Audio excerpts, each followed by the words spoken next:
삼성전자, SK하이닉스, 반도체 산업의 핵심 기업들 때문에 이천과 평택 아파트 값이 급등을 했던 시절이 있습니다. 하지만 지금 이 지역의 미분양이 무려 18배가 됐다고 하는데요. 대체 무슨 일이 벌어지는 걸까요? 그리고 이런 상황에서 경매 시장은 어떤 기회를 제공할지 오늘 영상에서 정리해서 이야기해 보도록 하겠습니다. SK하이닉스가 있는 이천과 삼성전자가 있는 평택은 반세권이라는 이야기가 나올 정도로 부동산 가격이 급등을 했던 지역입니다. 23년도, 24년도에 거의 최고점을 찍었던 지역이기도 한데요. 저 역시 이때 임장을 갔던 기억을 복기를 해보면 부동산을 가는 데마다 사람들이 얘기를 했던 것 같아요. 여기를 구하려고 하는 사람들이 많다. 지금 투자자들도 많이 들어오려고 하고 실거주자들도 들어오고 싶어하는 마음들이 큰 지역이기 때문에 물건이 없다. 물량이 없다. 이런 얘기를 들었던 곳이었기도 합니다. 하지만 지금 상황은 역전이 됐고 지금 상황은 좋지 못한 상황으로 됐는데 반도체 업황이 좀 부진을 하면서 투자 계획도 지연이 되고 있는 상황입니다. 그로 인해서 이천과 평택의 신규 아파트 청약이 미달이 되고 기존 아파트 가격도 하락을 하고 있는 상황이죠.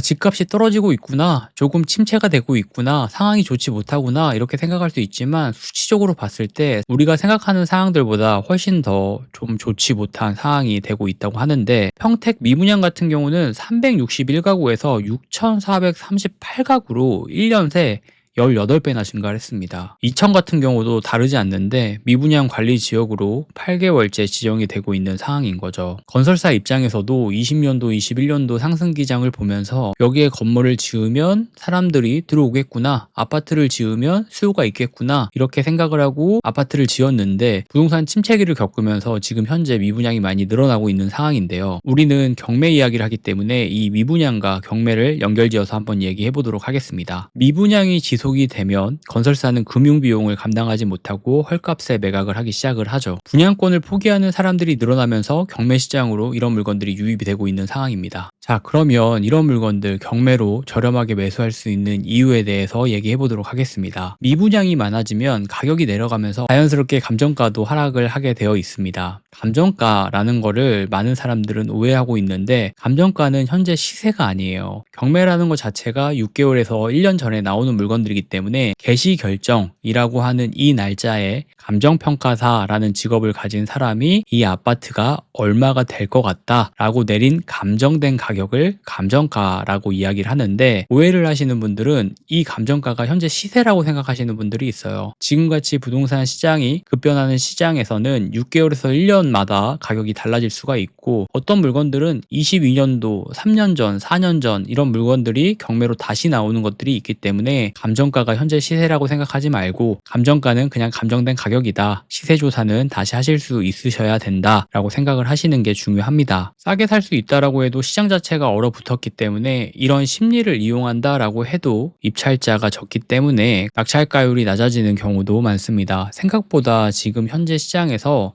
경매로 운을 잡는 분들이 많다라는 거 알고 계신가요? 10억짜리 아파트를 경매 최저가 한번 떨어지면 30%가 떨어지기 때문에 7억의 낙찰을 받는다. 현재 사람들은 이 아파트를 10억에 사고 있는데 나는 경매로 이 아파트를 7억에 사는 겁니다. 그럼 이건 상승장 하락장의 의미가 없죠. 현재 사람들이 사고 있는 가격보다 30%나 싸게 산 겁니다. 이건 경매에서만 이루어지는 거고 지금 시장 자체에서 서로 눈치만 보고 입찰을 하고 있지 않기 때문에 생각보다 운을 차지하는 분들이 많이 나타나고 있는 상황이기도 합니다. 이런 물건들을 경매에서는 흘러가는 물건이라고 해요. 흐르는 물건 이렇게 얘기를 하는데, 눈치만 보다가 이 물건은 누가 봐도 좋은 물건이고 이 물건은 누가 봐도 신축 아파트이기 때문에 많은 사람들이 들어오겠지라고 생각하고 다른 경쟁력 있는 물건을 입찰하다가 이 물건이 아무도 입찰자 수가 들어오지 않는 경우들도 있습니다. 이런 물건을 흐르는 물건이라고 얘기를 하고 현재 많은 사람들이 잡고 있다라는 상황이 벌어지고 있습니다. 자, 그러면 이런 물건들 경매에 접근할 때 체크할 사항들을 간단하게 얘기해 보도록 할게요.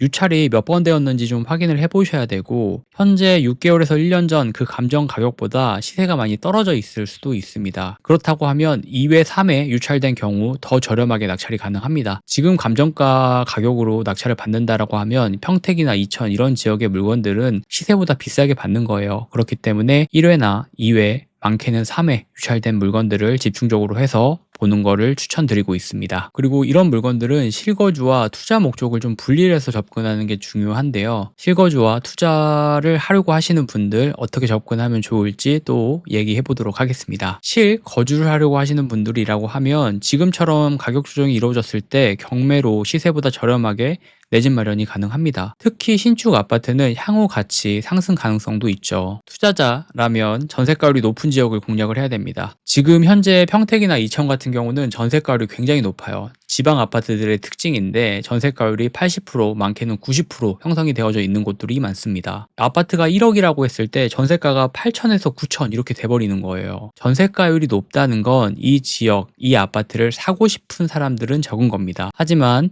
이 여러 가지 입지나 조건들이 좋기 때문에 살고 싶은 사람들은 많은 거예요. 이런 지역은 경매를 이용한다라고 하면 전세가보다 싸게 낙찰이 가능합니다. 전세가보다 싸게 낙찰을 받는다라고 하면 내가 물건을 팔지도 않고 전세를 맞추는 것만으로도 플러스피 돈이 더 생기게끔 만들어주는 투자도 가능하기 때문에 전세가율이 높은 지역을 한번 검토를 해보시면 좋은 방법이 될 것 같습니다. 또 입지가 좋은 곳을 선별을 해야 돼요. 전세가율이 높고 입지가 좋다라고 하면 내가 이 물건을 싸게 낙찰을 받았을 때 빌려줄 사람들은 분명히 있기 때문에 이런 지역을 미리 선점을 해서 경매로 또 싸게 사서 기다리고 있다라고 하면 시장이 좀 완화가 되고 조건이 좋아졌을 때 일반 가격보다 더 높은 가격으로 팔 수도 있고 현재 사람들이 사고 파는 가격보다 더 싸게 샀기 때문에 이 사람들이 사고 파는 가격보다 싸게 내놔서 중간에 마진을 또 먹을 수도 있습니다. 또 경매는 이런 조건으로 접근이 가능하죠. 투자를 하면서 들었던 이야기가 있는데 중개사분이 해준 말이에요. 저한테 머리 끝까지 남겨 먹으려고 하지 마라